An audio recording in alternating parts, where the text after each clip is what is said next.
আর আসিফ ভাই ২ টা প্রশ্ন জিজ্ঞেস করতে পারি আপনাকে? হ্যাঁ, বলেন। আচ্ছা, এই নিকাব জিনিসটা এটা কি কোরআনের পার্ট ছিল এটা কখনো? মানে যে একদম পুরা যে মুখ-টুক একদম চোখ-টোখ সব ঢাকা ওইটা নাকি ওইটা কি? ওইটার ব্যাপারে একটু জানতে চাচ্ছিলাম। অ মানে একদম যেটা বোরখা, যেটা হ্যাঁ, একদম হ্যাঁ, ও মানে আফগানিস্তানে এখন যে হ্যাঁ, বোরখাটা হ্যাঁ, দেখা যায় হ্যাঁ, সেটাই রাইট, হচ্ছে right, proper right, right. Proper ইসলামী বোরখা ভাই। ওহ রিয়ালি না? আচ্ছা, হ্যাঁ। আচ্ছা, আচ্ছা। তা অনেকে যে বলে যে না এরকম ইসলামে লেখা নাই, এরকম কোনো কিছু ইসলামের চোখ-টোখ, চেহারা-মেহারা সব দেখানো যাবে, শুধু মাথা ঢাকলেই হবে এরকম একটা না, জিনিস। না। না, এরকম এটা না, এটা সঠিক না। একদম আফগানিস্তানের যে ওই যে একদম দেখবেন চোখের উপরে হ্যাঁ, জালের মতো দেয়া হ্যাঁ, থাকে, হ্যাঁ? হ্যাঁ, একটা হ্যাঁ, হ্যাঁ, হ্যাঁ, নেটের মতো থাকে। ওইটা হ্যাঁ। হচ্ছে পারফেক্টলি ইসলামিক বোরখা। সেই আমলে ও! এই বোরখাটাই পরা হইতো। আর বাদবাকি যেগুলো আছে হাতটা দেখা যায় এগুলো হ্যাঁ। মোটেও ইসলামিক ইয়া না। আচ্ছা, আচ্ছা, আচ্ছা, আচ্ছা, আচ্ছা, আচ্ছা। ওকে। আর তবে তাহলে তবে তবে আপনি প্রয়োজন পড়লে তখন হাত খোলা যেতে পারে, মুখের চোখটা খোলা যেতে পারে। সেটা খুব প্রয়োজন পড়লে কিছু, কিছু ক্ষেত্রে সেটার অ্যালাওয়েন্স আছে। হু, কিন্তু হু, সাধারণভাবে হু, আপনার হু। ওই বোরখাটাই হচ্ছে গিয়ে রিকমান্ডেড। আচ্ছা এই বোরকাটা কি শুধুমাত্র যারা মুসলমান তাদের জন্যই? ছাড়া কেউ পড়বে না? বোরখাটা হচ্ছে স্বাধীনা মুসলিম নারীর জন্য, দাসীদের জন্য না। না, আচ্ছা, আচ্ছা। এখন হ্যাঁ? যদি সবাই মুসলমান হয়ে যায় দাসীদের দাসীদের আওরা হচ্ছে নাভি থেকে হাঁটু পর্যন্ত। আবারও ও বলছি ভাই, কথাটা একটু খেয়াল করে শোনেন। হ্যাঁ। দাসীদের আওরা হচ্ছে নাভি থেকে হাঁটু পর্যন্ত। হু, হু। আপনি কি বুঝতে পারছেন এই কথাটার মানে কি বুঝতে পারছেন তার আপনি? মানে উপরে সব খালি? হ্যাঁ, হ্যাঁ, হ্যাঁ। আচ্ছা। ইসলামে ইসলামের দাসীদেরকে এইভাবে থাকতে হবে যে হুম, না, এবং এই যে মানে স্বাধীনা নারীদের মতো যারা মানে যেই সমস্ত দাসীরা, কিছু হুম, দাসী স্বাধীনা নারীর মতো হুম, জামা-কাপড় জামা-কাপড় হুম, পরছিল, বোরখা-টোরখা হুম, পরছিল, নিজেকে ঢাইকা-টুইকা রাখছিল। এইজন্য ওমর তাদেরকে পিটাইছে।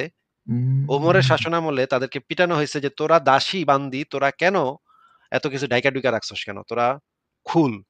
আচ্ছা, ও আমি আপনাকে যেহেতু বললামই সেহেতু সেই জিনিসটা দেখাই দেই। হুম, দাসীর সতর নাভি থেকে হাঁটু পর্যন্ত।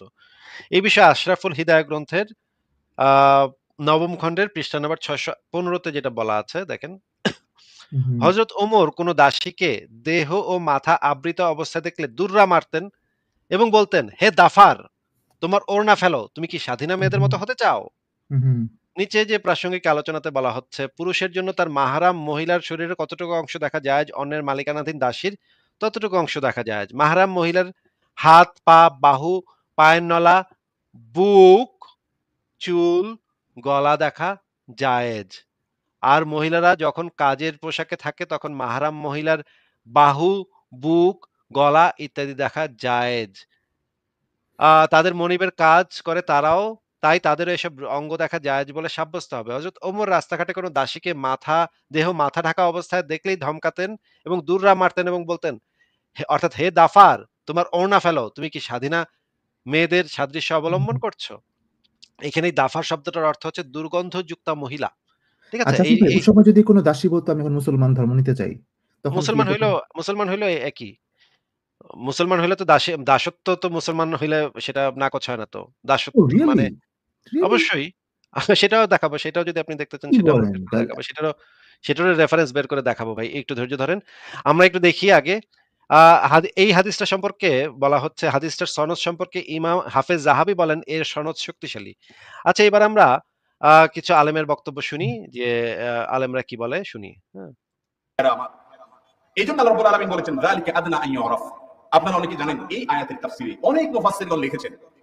ইসলামের ইতিহাসে এই আয়াত যখন নাযিল হয় প্রিয় নবী সাল্লাল্লাহু আলাইহি সাল্লামের সময়ে, তখন স্বাধীন সতী সাধ্বী নারী যারা, সম্ভ্রান্ত নারী যারা, মুসলমান নারী যারা, তারা সাধারণত নিজের সৌন্দর্যকে আবৃত করে ঢেকে ঢুকে তারা বের হতেন। আর এর বিপরীতে সমাজে যারা কৃতদাসী ছিলেন, কাজের লোক হিসেবেই যারা পরিচিত ছিলেন, প্রতিষ্ঠিত ছিলেন এবং সাধারণ কাজের লোক না বরং কৃতদাসী ছিলেন, এই টাইপের মানুষগুলো তারা পর্দা করতো না। তারা পর্দা করতো না, পর্দা করতে হলো যারা স্বাধীন তারা। এই জন্য আল্লাহ বলেছেন যালিকা আদনা আন ইউরাফনা। তোমরা যদি পর্দা করে চলো তাহলে বোঝা যাবে এটা বাজারি কোনো মেয়ে না, এটা কোনো আত্মসম্মান বোধহীন, এটা কোনো ন্যূনতম লাজ লজ্জাহীন কোনো নারী নয়, এটা সম্ভ্রান্ত একজন নারী, এটা বোঝা যাবে। মানে যার বউ বেপরদা হয়ে চললে, যার মধ্যে কোনো ফিলিংস কাজ করে না, কেন আমি মোহরানা দিয়ে বিবাহ করলে আমার বউকে আরেকজন দেখবে, এই ফিলিংস যার মধ্যে কাজ করে না, বেপরদা হচ্ছে শাস্তি আর পর্দা হচ্ছে সম্মান। এই জন্য ওমর রাদিয়াল্লাহু তাআলা আনহুর যুগে দাসীরা যদি এইভাবে মুখ ঢেকে থাকতো, তো ওমর রাদিয়াল্লাহু তাআলা তাদের মুখের কাপড় খুলে দিতেন টান দিয়ে। যারে তুই দাসী, দাসীর কোনো পর্দা নেই, পর্দা তো করবে সম্ভ্রান্ত বংশের মেয়ে, উঁচু বংশের মেয়ে, স্বাধীন বংশের মেয়ে, যে স্বাধীন, আজাদ, সম্মানিত, সম্ভ্রান্ত, তারা করবে পর্দা, আর বেপর্দা হয়ে চলবে দাসীরা। কথা বুঝেননি? মানে সমাজে যারা বেপর্দা হয়ে চলতে, যারা কি ভাবে বোঝা যাচ্ছে, ইসলামী শরিয়ার হুকুমে বোঝা যাচ্ছে যে বেপর্দা হয়ে চলবে দাসীরা, যার কোনো সম্মান নাই, যার কোনো হায়া নাই, যার কোনো মর্যাদা নাই, সে চলবে বেপর্দা হয়ে। ইসলামের ওই যুগে কীটদাসী পাওয়া যেত, নারীদের মধ্যে যারা দাসী, কীটদাসীদের চেহারা ঢাকা নিষেধ, চুল চেহারা ঢাকা নিষেধ কীটদাসীদের। তোমার পিটাইতেন রাস্তায়, এই দাসী তুই চেহারা ঢাকলি কেন? তুই কি সম্ভ্রান্ত? তুই কি স্বাধীনা? চেহারা ঢাকবে, মাথা ঢাকবে, জিলবাব দিয়ে শরীর ঢাকবে, এটা হলো সম্ভ্রান্ত স্বাধীনা নারীর ভূষণ। যারা কীটদাসী, আল্লাহ তাদেরকে সহজ করেছেন, এরা হাটে যায়, ঘাটে যায়, খেতে কাজ করে, পুরুষের মতো অনেক সেবা দিতে হয় ওদের। এই জন্য তাদের জন্য চেহারা, চুল ইত্যাদি ঢাকা এটা জরুরি না। তাদের আওরা হলো পুরুষের মতো, নাভি থেকে হাঁটু এরকম। তাদের আওরা হলো পুরুষের মতো, নাভি থেকে হাঁটু এরকম।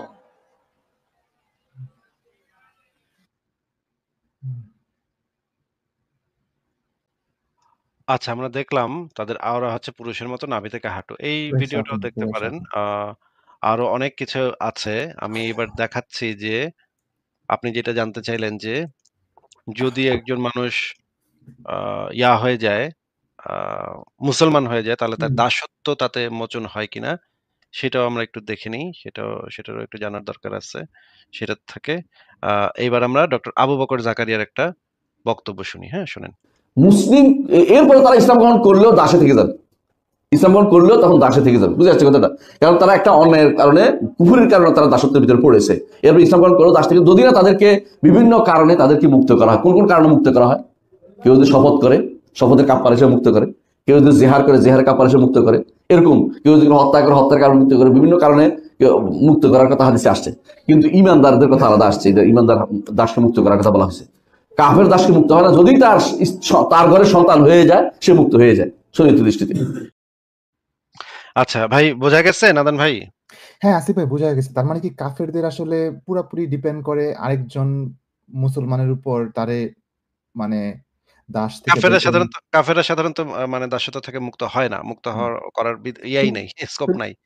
মুসলিম হইলে তারপরও দাস থাকে, মুসলিম হইলে তারপরও দাস থাকে, কিন্তু মুসলমান দাসদেরকে মুক্ত করার ব্যাপারে কিছু সুযোগ সুবিধা পায় তারা, কিছু মানে হয়তো এক সময় তারা মুক্ত হয়ে যাবে, স্বাধীন হয়ে যেতে পারবে, কিন্তু কাফের দাস তো মুক্তি পায় না। আচ্ছা, আমরা একটু দেখি। একটা কোশ্চেন ছিল, সরি, একটা কোশ্চেন, যেটা হচ্ছে খালি যে একটা যে কথা আছে যে আপনার যদি কেউ মুসলমান না থাকে, তাকে যদি বলা হয় প্রথমবার কি করার আগে, মারার আগে বলা হয় যে মুসলমান ধর্ম গ্রহণ করলো না, আবার বললো এরকম, যদি নেয় তাহলে তাকে ছেড়ে দেওয়া হবে বা ভালো করা হবে, তাহলে ওইটা কি ঠিক না কথাটা? ওইটা হচ্ছে কি, আপনি যদি তাকে না মাইরা তাকে দাসেও পরিণত করতে পারেন। মারাটা তো হচ্ছে রিকমেন্ডেড, আপনি তাকে মেরে ফেলতে পারেন, কিন্তু যদি আপনি চান তাহলে তাকে দাস হিসেবেও নিয়ে আসতে পারেন। দাস হিসেবে আনলে তো আপনার তার স্ট্যাটাসটা একই থাকতেছে। তাকে না মাইরা আপনি কাফের একটা যখন কাফের জনগোষ্ঠীর উপরে আপনি আক্রমণ করবেন, এই বিষয়ে দলিল আছে, এই বিষয়ে অসংখ্য দলিল আছে যে কাফের জনগোষ্ঠীর উপর যখন আপনি আক্রমণ করবেন তখন তাদেরকে দাস করবেন নাকি তাদেরকে মাইরা ফেলবেন সেটা নিয়ে আবার বিভিন্ন আলেমের নানা ধরনের বক্তব্য। তাহলে দাওয়াতটা ম্যান্ডেটরি না? আপনার যদি কাফেররে পান, আপনার দাওয়াতটা দিতে হবে? না, দাওয়াত তো দিতেই হবে, দাওয়াত দিতে হবে। দাওয়াত দেওয়ার পরে তাদেরকে জিজিয়া আরোপ করতে হবে। যদি তারা আহলে কিতাব হয় তাহলে তাদের জিজিয়া আরোপ করতে হবে, আর যদি আহলে কিতাব না হয়, মুশরিক হয়, তাহলে পথ আছে যে আপনি তাদেরকে মাইরা ফেলতে পারেন। মহিলা, ঠিক আছে, একটা মহিলা, সুন্দরী একটা মহিলা তারা পাইলো, মহিলাদেরকে মারার বিধানে মহিলাদেরকে তো দাসী হিসেবে ভোগ করতে হবে ভাই। মহিলা মারলে তো দাসী হিসেবে দাওয়াত দিবে না, মহিলাকে দাওয়াত দিবে না, মহিলাদেরকেও দাওয়াত দেওয়ার কথা বলা আছে, কিন্তু মহিলাদের যে ইসলাম কবুল করা না করা এটা খুব বেশি কিছু যায় আসে না ভাই ইসলামে। মহিলা তো তখন গনিমতের মাল, তারা যদি ইসলাম গ্রহণ করে তখন তারা হয়তো কিছুদিন পরে তারা হয়তো মুক্তি পাইলেও পাইতে পারে। আচ্ছা, আমরা মোহাম্মদ মুশফিকুর রহমান মিনারের একটা ভিডিও দেখে নিই, তাদের যে নৈতিকতার মানদণ্ড সেটা আমরা একটু শুনে নিই। শোনেন। হ্যাঁ, ইসলাম বিরোধীদের থেকে একটা পয়েন্ট আসে এখানে, সেটা হচ্ছে যে বিভিন্ন দাস মুক্ত করার ক্ষেত্রে তো বলেছে মুসলিম দাস, অমুসলিম দাসের কথাটা কেন বলা হয় নাই? ইসলাম কি তাহলে সাম্প্রদায়িক? হ্যাঁ, এটা একটা খুব ভালো প্রশ্ন। এবং আরেকটা প্রশ্ন আমি কমেন্টে দেখেছি যে একজন বলেছেন যে জর্জ ওয়াশিংটন তো কোনো স্রষ্টা প্রেরিত পুরুষ না। হ্যাঁ, আমি মানে তাদের প্রশ্নগুলো আমি একটু সংক্ষেপে রেসপন্স করি। প্রথমে এটা বলি, দাস মুক্ত করার ব্যাপারটা, হ্যাঁ, মুসলিম দাস মুক্ত করা, এটার একটা বড় কারণ হচ্ছে আমরা যদি ইতিহাস পর্যবেক্ষণ করি তাহলে দেখবো যে আসলে মুসলিমদের অধীনে যারা দাস থাকতো তারা 7-8 বছরের বেশি থাকতো না, তাদেরকে আজাদ করে দেওয়া হতো। তাদেরকে আজাদ করে দেওয়া মুসলিমরা ঢালাও ভাবে দাস মুক্ত করতেন, ঢালাওভাবে দাস বানাতেন না, ঢালাওভাবে তারা দাস মুক্ত করতেন। তো এটার একটা বড় উদ্দেশ্য, দাসপ্রথা বহাল রাখার বড় উদ্দেশ্য ইসলামের বিস্তার ঘটা। দাসরা মুসলিমদের সংস্পর্শে থাকবে, তাদের উত্তম আচরণ তারা দেখবে। আমরা এতক্ষণ হাদিসে দেখিয়েছি, আমি ফাঁকা বলি না, এটা কোরআন এবং সহিহ হাদিসের কথা। তাদের উত্তম আচার আচরণ দেখবে, ইসলাম সম্পর্কে তারা জানবে এবং তারা মুসলিম হবে, এবং মুসলিম হলে তাদেরকে মুক্ত করে দেওয়া হবে। এটা একটা বড় উদ্দেশ্য কিন্তু ইসলাম বিস্তার। এবং অনেকে হয়তো বলবে এই যে ছলে বলে কৌশলে মুসলিম বানানোর জন্য, না, আপনাদের স্ট্যান্ডার্ডটা ভিন্ন। আপনাদের কাছে এটা ছলে বলে কৌশলে মুসলিম বানানো বা সাম্প্রদায়িকতা হতে পারে, আমাদের কাছে এটা না। আমাদের কাছে ইসলাম হচ্ছে আল্লাহর নিকট একমাত্র গ্রহণযোগ্য দিন। ইসলাম গ্রহণ করা মানে জাহান্নামের আগুন থেকে মুক্তি পাওয়া। জাহান্নামের আগুন থেকে মুক্তি পাওয়ার ব্যাপারে উৎসাহিত করা হয়েছে। জাহান্নামের আগুন থেকে মুক্তি পেয়ে জান্নাতের অধিকারী হবার পথের দিকে যাওয়ার জন্য আকৃষ্ট করা হচ্ছে। এবং এই জন্য মুসলিম দাসদেরকে, যে তুমি মুসলিম হও তুমি মুক্তি হবে, এটাও একটা উদ্দেশ্য দাসপ্রথা। তারা দাসপ্রথা যে কোনো প্রেস্টিজিয়াস কোনো জিনিস না এবং ভোগের জিনিস না, এটা আমরা হাদিস থেকে দেখেছি। এটার একটা উদ্দেশ্য হচ্ছে ইসলামের বিস্তার। আচ্ছা, নাদান ভাই, আপনি কি বুঝতে পারলেন যে এটার মানে এই দাসপ্রথা, আচ্ছা, দাসপ্রথার যে কারণটা হচ্ছে ইসলামের বিস্তার, এটা কি আপনি বুঝতে পেরেছেন? মানে কোনো না কোনো ভাবে তাদেরকে দাসে পরিণত করে আপনি তাদেরকে ইয়াটা করবেন আর কি। আর কি কিছু বলার আছে নাদান ভাই আপনার? আসিফ ভাই, একটা খালি লাস্ট কোয়েশ্চেন আছে আপনার কাছে, যেটা আপনি খালি কুইকলি বলতেন। মনে করেন যদি আপনার সাথে কোনোদিন কোনো কারোর সাথে ওপেন একটা দেখা হয়, যে মনে করেন যে এত বেশি আলেম না, এত বেশি মুসলিম জানে না, বাট সে মুসলমান, রাইট? আপনার যদি 3টা red flag, biggest red flag বলা হয়, খুব সিম্পল রেড ফ্ল্যাগ, যেটা কিনা বুঝতে, জানতে বা রিসার্চ করতে খুব বেশি ডিপে, খুব বেশি রেফারেন্স, এত কিছু লাগবে না, খুব সিম্পল 3টা কিন্তু খুব বিগ রেড ফ্ল্যাগ 3টা আপনার পছন্দ মতন, আপনার মতে এই 3টা রেড ফ্ল্যাগ কি হবে? আপনি তাকদীর নিয়ে আলোচনা করতে পারেন। যেন আপনাকে এইটা নিয়ে আলোচনা করলে আপনাকে কোপায় দিবে এরকম হওয়ার কথা না। তাকদীর বিষয়ক যে আলোচনা সেটা করতে পারেন। যে এটার যে হাদিসগুলো আছে সেগুলো দেখাইতে পারেন। দেখেন ভাই, এখানে এই হাদিসে এটা বলা আছে। এটা কেমনে সম্ভব? হ্যাঁ?